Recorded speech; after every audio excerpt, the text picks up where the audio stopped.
This is the third live-action 101 Dalmatians film in this 101 Dalmatians franchise. So is this one of the best live-action Disney movies that we got? Let's head over to the review.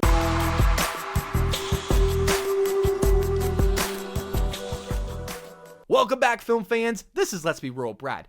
Today, we're talking about the highly anticipated 17th Disney live-action film called Cruella. As we all know with the Disney live-action movies, they range from good to mediocre to just bleh. I was wondering how is this movie gonna turn out, and I gotta say, I am shocked in the best way possible because this was a good time at the cinemas, and I think this is one of the best Disney live-action movies. So let's get into the positives of why this is one of the best Disney live-action movies, and we're gonna get right into the acting. And with Emma Stone and Emma Thompson, they carry this movie. Every scene with them together is just amazing. They truly do become these characters, and when we see the dynamic chemistry between them is just amazing. But I love how Emma Stone is able to turn it into the Cruella de Vil that we know, and we see that progression. I also love the production design in this movie, being able to capture the 1960s era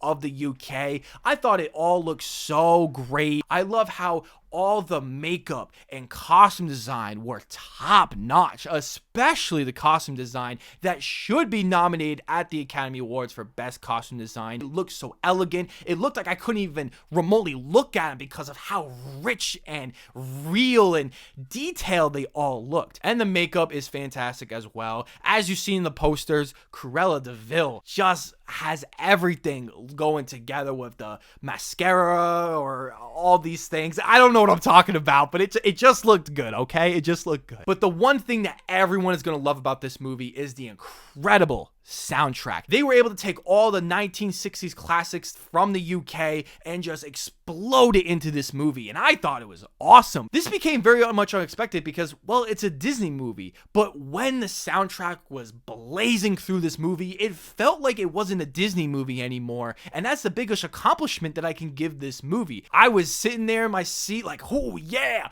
ooh, it has great montages with the music.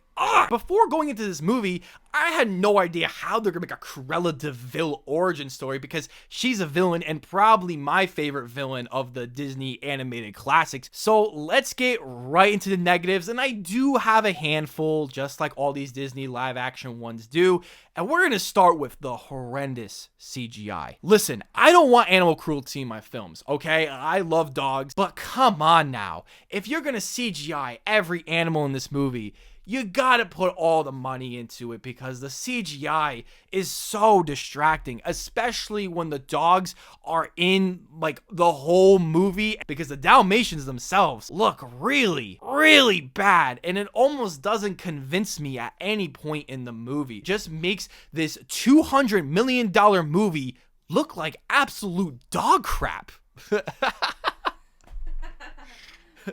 was a good pun. I'm gonna leave that in. My second negative with this movie is the cinematography. I almost wish this movie was just done better. It just looks so bland. It just looks like the typical Disney live action look that we all get. And I know people probably won't care, but it's just so boring and it feels so studio made of how the movie looks. As much as I do enjoy the story and a lot of the writing in this movie, the screenplay does get a lot of criticism, and mainly with how this movie is paced.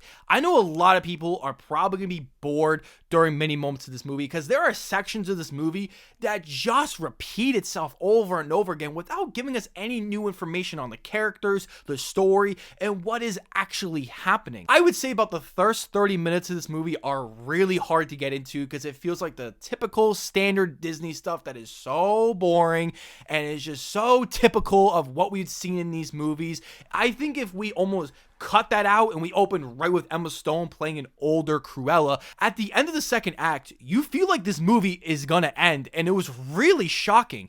But then the movie just keeps going, and parts of it are really good and I liked, but then it drags on and just tumbles its way to the end. And the last negative is that I thought the directing was so boring, bland, and just, uninteresting. There are sections of this movie more in the second act and a little bit in the third act that are really good and it's stylish and it's fun. There's a lot of visual creativity with it.